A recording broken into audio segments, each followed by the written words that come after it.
This podcast is a quest for well-being, a quest for a meaningful life through the exploration of fundamental truth. Enlightening ideas, insights on physical, mental, and spiritual health. The inspiration is love. The aspiration is to awaken new ways of thinking that can lead us to a new way of being well. Welcome to Body, Mind, and Soul Healing Conversations.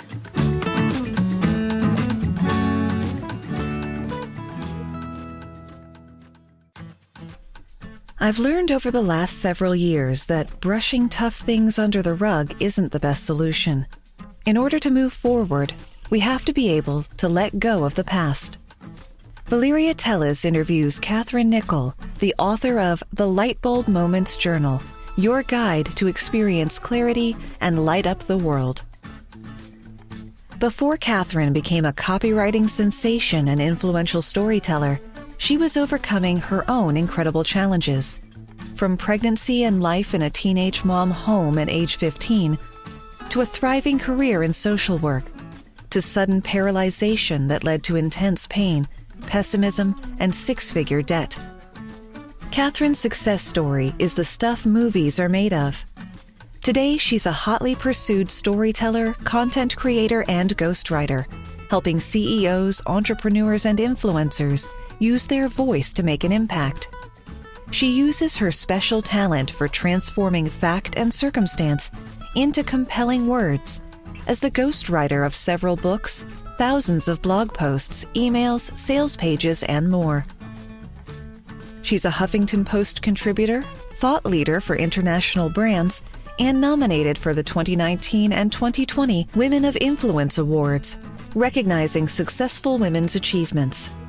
Catherine speaks on copywriting and social influence, hosts the Storyteller Cafe and the Lightbulb League, a community dedicated to supporting others through a variety of mindset mediums to improve and experience clarity to light up the world.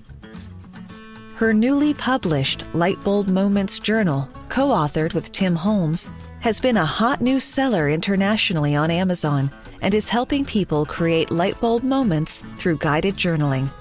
Meet Catherine at catherinenikkel.com. Here is the interview with Catherine Nikkel.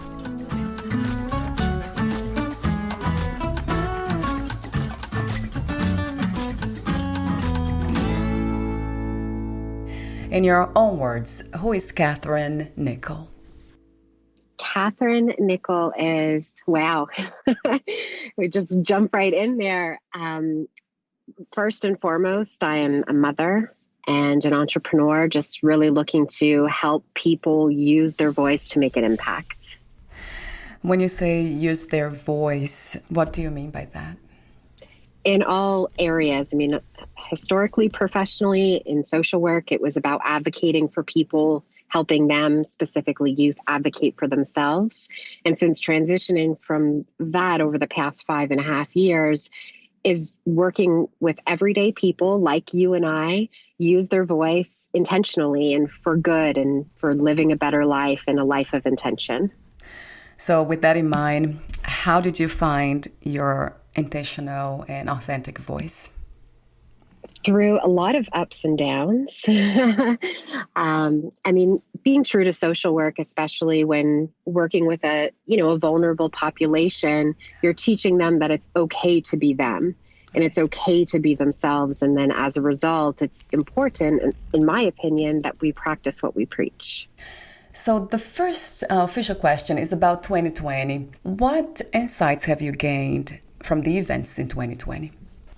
That innovation is so important in all areas of our life, personally and professionally. That tomorrow is never promised. We don't know what it looks like, and it's important to live true to who we are every single day.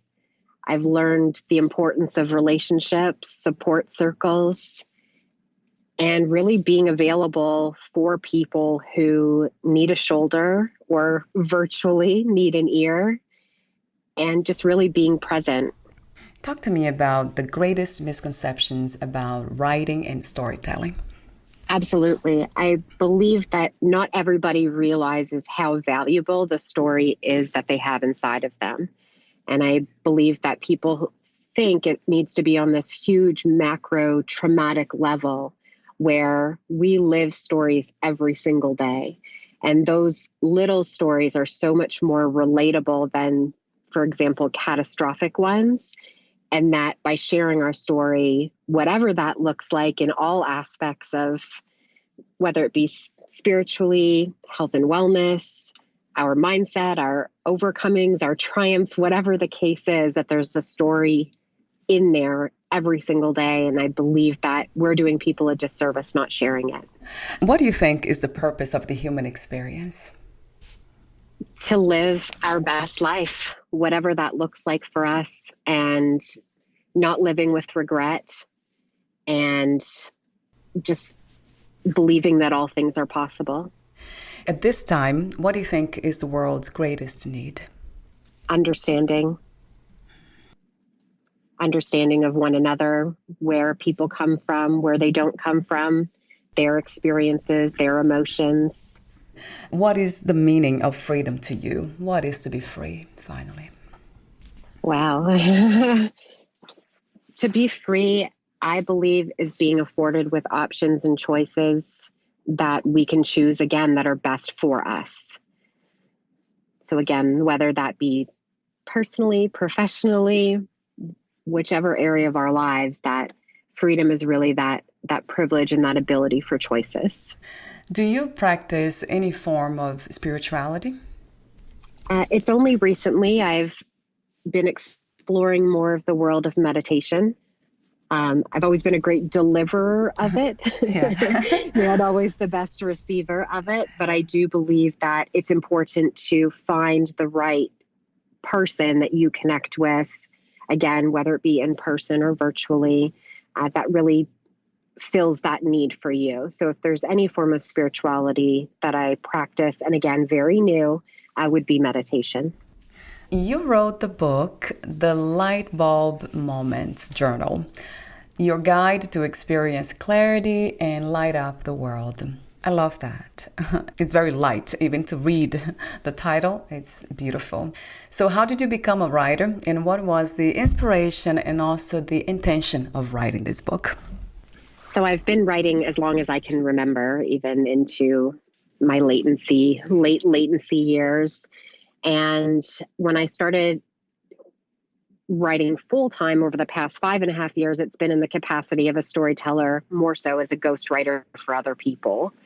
And with my great friend Tim, in 2020, one of those innovative years, we were working on a different project that, as a result of everything that happened, we needed to shift a little bit. And journaling has always been a huge passion of mine, and something I've really encouraged the youth that I worked with years ago, adults that I work with now, that journaling is such a powerful tool. And as you mentioned, for healing, and great ways of really identifying patterns and why we do things and why we think things and feel things and all of that. So we decided that one of the biggest hiccups, if you will, the response that we were getting from our community was that they didn't know where to start.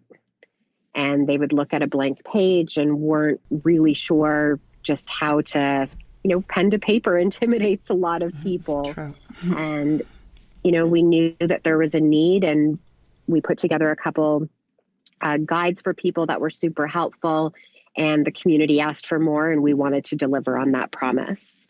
So when we created the Lightbulb Moments Journal, it was a direct reflection of the community of more than 1,000 people that we've been working with on mindset, and we wanted to be able to deliver that for them. Talk to me about the light bulb moment. How would you describe a moment like this? That moment of clarity, that something, whether it be coming from your subconscious to your conscious, or something that you've seen over and over again and it just didn't click or it didn't resonate all of those other times, and then having that moment of realization. Would you say it's a moment of understanding, clarity that leads to a practice on whatever we have learned and gained, the insights we gained? ideally you will take action on those insights for sure. And talk to me for a moment about the chapters. So you have 1, 2, 3, 4, 5, 6, 7 chapters. And the first one, me, myself, and I, that remind me of a movie. So talk to me about, if you can, each one of them, the intention and the purpose of each chapter, or some of the content in it. I did not have access to the content. Sure. So that chapter is designed with a variety of different quotes and journal prompts that really help people look very introspectively. So really looking at themselves, things that make them happy, things maybe that they enjoy doing, and then digging a little bit deeper, because that was something that was really important for us in creating the Lightbulb Moments Journal, is that the prompts, although some of them are surface, many of them will push people to dig a little bit deeper. So throughout that chapter, it's really about looking inside and deep inside, and really about that authentic happiness for sure. Right. Oh, I love that idea of authentic happiness. Do you connect happiness to joy, Catherine, or they are somehow different? I would connect the two. I picture, however, visually, I picture joy as one of those, an action. Maybe it's jumping for joy, if you will, Right. Where happiness, I think, we wear with a smile or a laugh. The third one, My Heartstrings. Talk to me about that chapter, the inspiration for that chapter. So the inspiration behind My Heartstrings is really identifying the things that really pull on our heart. So it's the relationships that we have with ourselves, but also the relationships we have with others, whether it be family, friends, romantic relationships, or otherwise. And again, it's just those, we hear people describe as those warm and fuzzy feeling, or, I'm have tears in my eyes because I'm happy, or they're happy tears. And that particular chapter, the prompts, and again, the quotes included in that are really having people identify the things that really warm up their heart and make them feel good. What are some of your favorite quotes in the book? Do you have them? Probably all of them. I love Yes, anything by, yeah, there's a handful in there that are unique, if you will, to Tim and I. So I might be a little bit biased on those, but really, as far as dreaming big, my quote in there, and something that I stand by that we opened up this conversation with, was use your voice and make an impact. I love the quotes by Maya Angelou and Frank, because I think a lot of them, I shouldn't say that, I believe all of them speak to a different purpose. They all have a different tonality to them, because we knew that not every quote was going to resonate with every person, but we believe that there's a little bit of something in there for everybody. This is journals, they really come across to me as a self-love practice, or a self-care practice. So talk to me about the difference between self-love and self-care, if you see any. I do. I believe self-care is in the action that we take. And I believe self-love is that feeling and that emotion that we feel as a result of that self-care. And I also wonder why it's such a challenging practice, self-love and self-care for some of us. Do you know why? I'd like to believe it's because in some way, shape, or form, we're conditioned to believe that we should be putting other people first. And we identify with great characteristics as far as being a caregiver, someone who looks after one another, another person, someone who's there for everybody. And as a result of that, we forget to be there for ourselves. Yeah. And I also often ask the question about how do we learn to balance loving ourselves and others at the same time? Have you found that equilibrium, that middle path? Well, balance is a little bit of a myth in my world. Right. But having said that, I believe that in order to give others our best, we need to be our best. So we can't pour from an empty cup. And I know I'm cliche in saying some of these things that we've all heard before, but I believe that when our cup is overflowing, naturally it flows into others. And that's so much more powerful, because if we're not our best, we can't possibly give others our best, even though that's what we believe that we're doing. So the work is really on self-knowledge, self-awareness, isn't it? Yes, it starts with us. And you do mention in your the blog, you have a blog post on the Lightbulb Moments, and you have some strategies, tools and strategies. Of course, journaling, it's one of them. Journal, journal, journal. You say it 3 times. Just do it. And I agree 1,000 times. And you also talk about creating powerful mantras and affirmations. So talk to me about them. I don't use them for some reason. So I'm wondering, why do you find them to be powerful? Because I believe that we're very easy to put negative self-talk in between our ears. So when we're mindful of what we're putting in between our ears, I believe that affirmations are such a great place to start. And even though they can feel super uncomfortable when we first start doing them, we start to believe what we hear. And that's where my personal belief of affirmations is incredibly powerful for people, even if they're using the same ones over and over, looking yourself in the mirror, depending on where you view your weaknesses, finding affirmations that pair that, but on a positive side, can really help curb that belief. Are they different, the mantras and affirmations, Catherine? Yeah, so in the journal, there's a step-by-step process on how to write that mantra. And that really can just be a short sentence, very similar to the affirmations, but something that it's almost speaking things into existence. Could you give me an example of a mantra and then an affirmation so we can?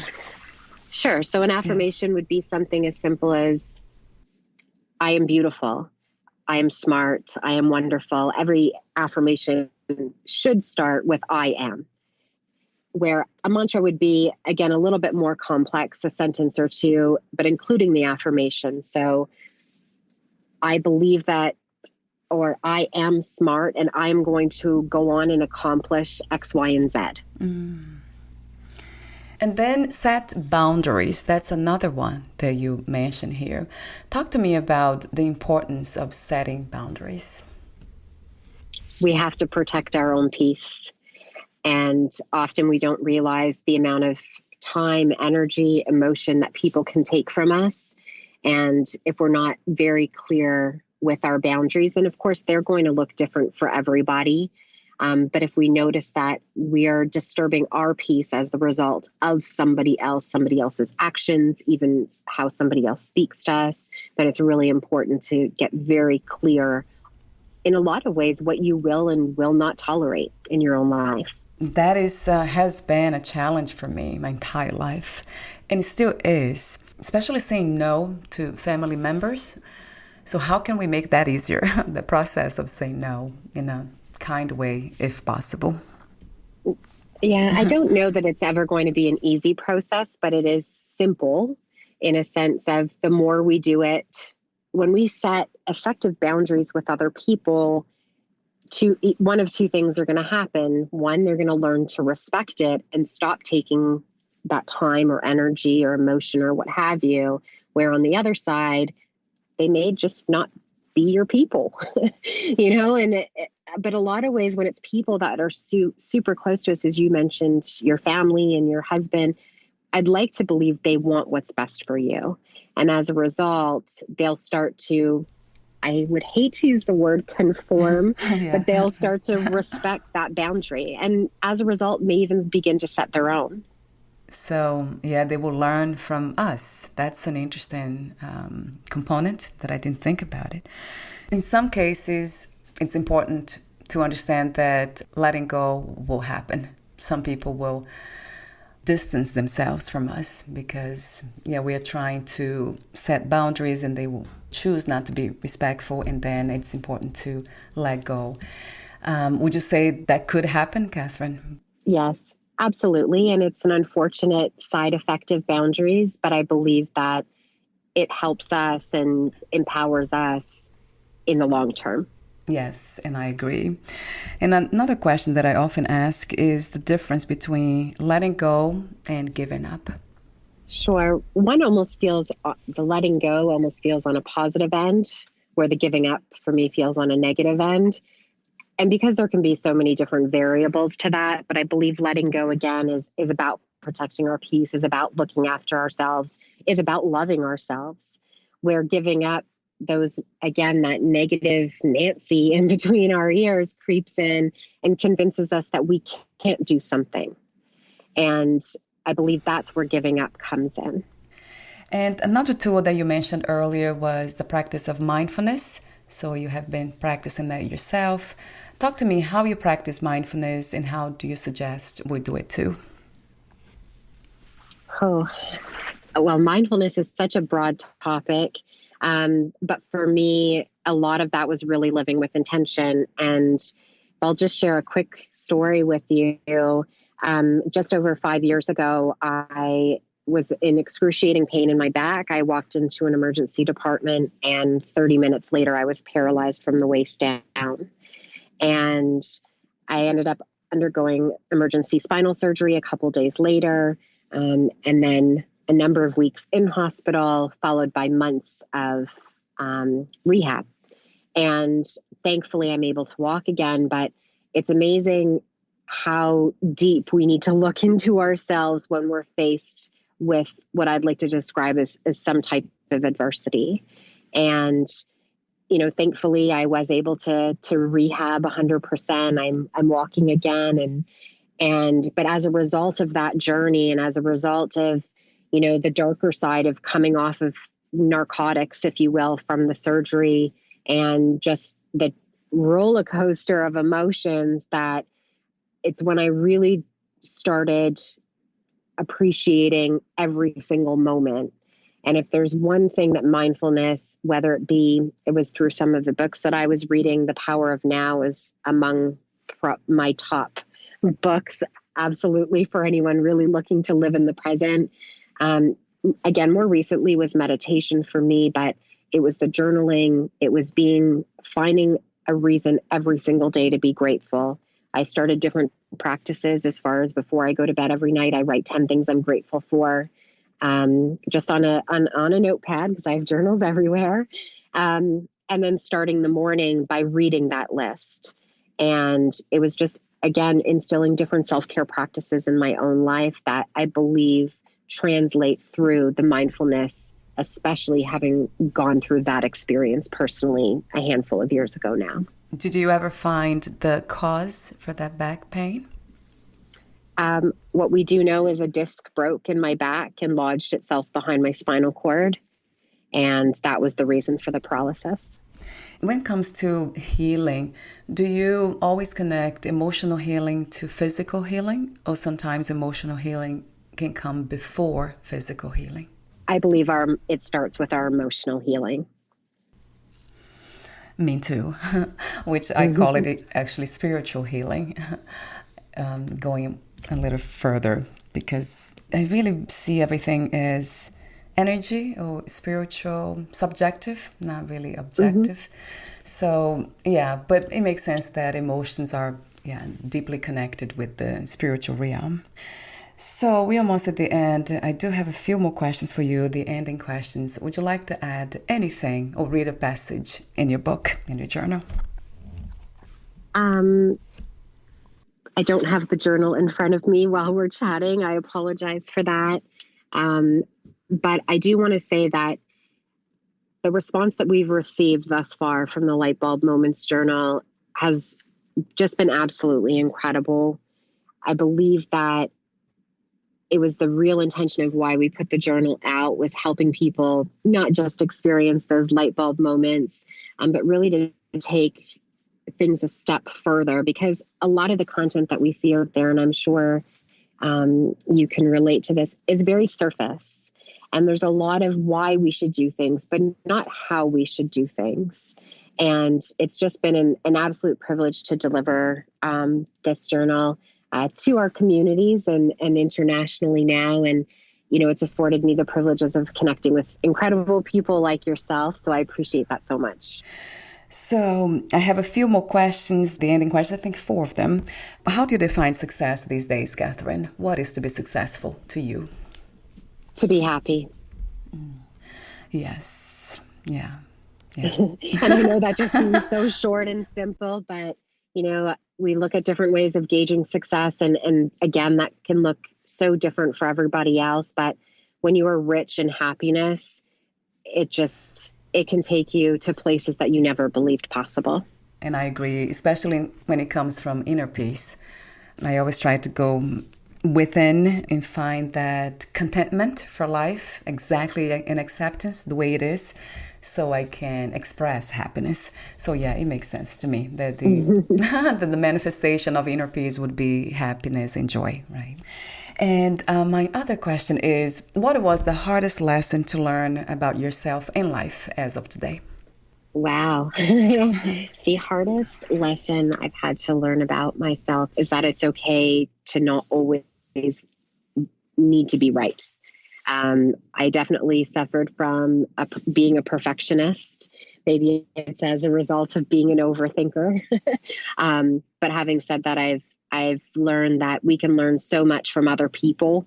And sometimes if we just quiet ourselves and open our ears, that's probably the most valuable lesson that I've learned along the way. Yes, that I can relate to, of course. 2 more questions. If you knew you would die soon, meaning losing the body, would you make any change in your life or do anything in a different way? No. Again, I believe a lot of that relates back to my experience a handful of years ago, that we never know what tomorrow brings. We don't know what the next moment brings. And it's why it's so important, in my opinion, to just live every day as if it were your last. And my last question is, what are 3 things about life you know for sure as of this moment? I know that I have control of how I react to things. So control of myself, whether it be emotions, decision-making processes, or what have you. I know that life is a beautiful place when we stop for a moment and are really present in the moment that we're living in. And third one, gosh, it's just such an incredible place. I feel like I summed all that up in just that one piece. But really, being life is about being present, and it's about being intentional, and it's about finding that true, authentic happiness that is inside of everybody. And life will do incredible things for you when you believe that it can. Thank you very much, Catherine, for your beautiful presence, authentic wisdom, your work. Thank you. Thank you so much. Where can we find more information about you, your books, products, services, and future projects? Absolutely. I encourage anyone listening to check out the Lightbulb Moments Journal.com. And that's where you get access to the journal, but then an abundance of resources and free bonus material that we put together to pair with this journal. And my own personal website is catherinenikkel.com. Thank you so much again, and we'll talk soon. Thank you. Bye for now, Catherine. Bye. Thank you for listening. To learn more about Catherine Nikkel and her work, please visit catherinenikkel.com. To learn more about this podcast, please visit fitforjoy.org/podcast. Thank you again for listening, and bye for now.